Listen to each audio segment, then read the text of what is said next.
that person also not come and tell their own side of the story on the same digital space? Right of reply. You know, I think these are approach that we should adopt more.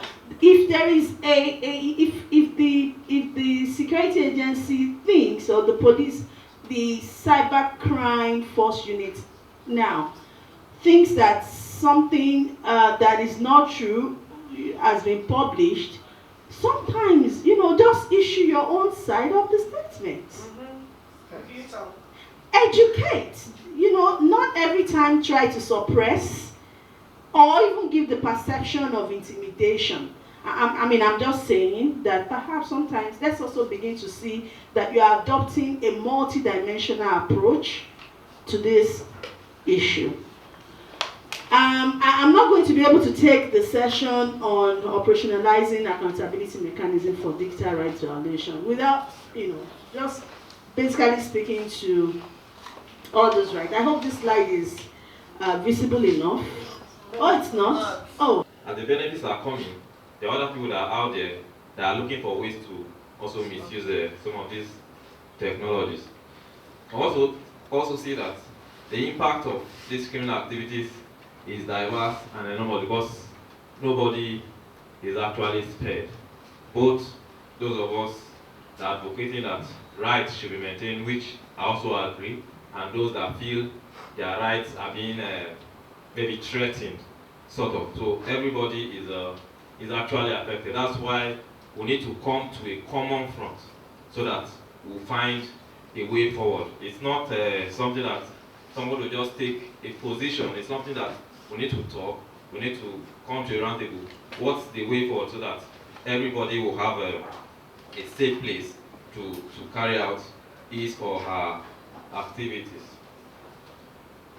Now, I cannot talk about this subject without telling us briefly about the Nigerian Police Force National Cyber Center, because it's because of this challenge of cybercrime that this center was actually established by the Nigerian Police Force back in 2017.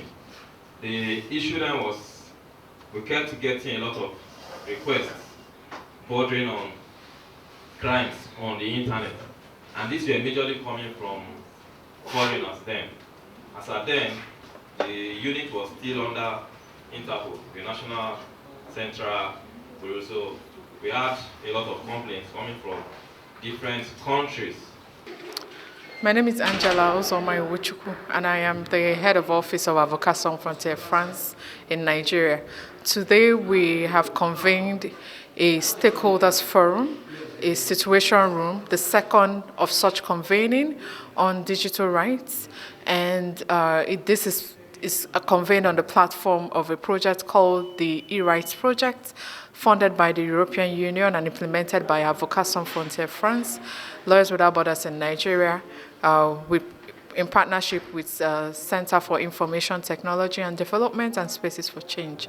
And today, stakeholders from various sectors, ranging from government regulators to the legal community, represented by the Nigerian Bar Association, and civil society groups, journalists, active citizens, have all convened today to make recommendations and also to, first of all, interrogate the enjoyment of digital rights in Nigeria.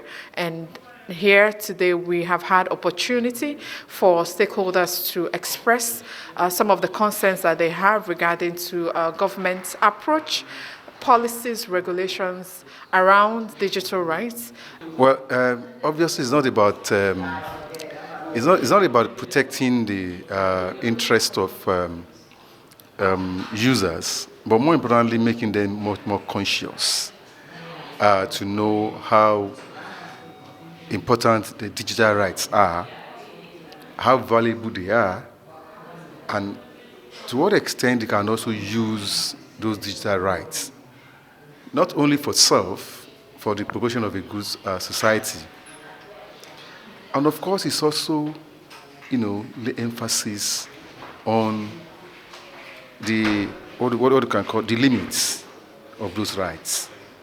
Yes, you have rights to life, you have rights to freedom, You can do so many things on the cyberspace. However, what you are doing, you should have to be careful what you're doing on the cyberspace so that you don't hurt yourself and you don't hurt your community or you don't hurt your country. This program has been very impactful and very educating to me because I learned a lot about digital rights,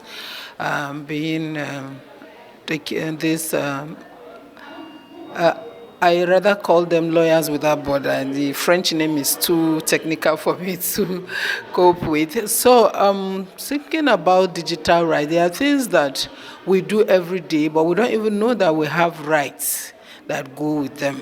We all know, some of us who are legal practitioners, we know that there are rights. We know there is a cyber right, there is this right, there's that right to do with digital technology and all that. But the general population of Nigeria, many people do not even know that they have rights that could be protected or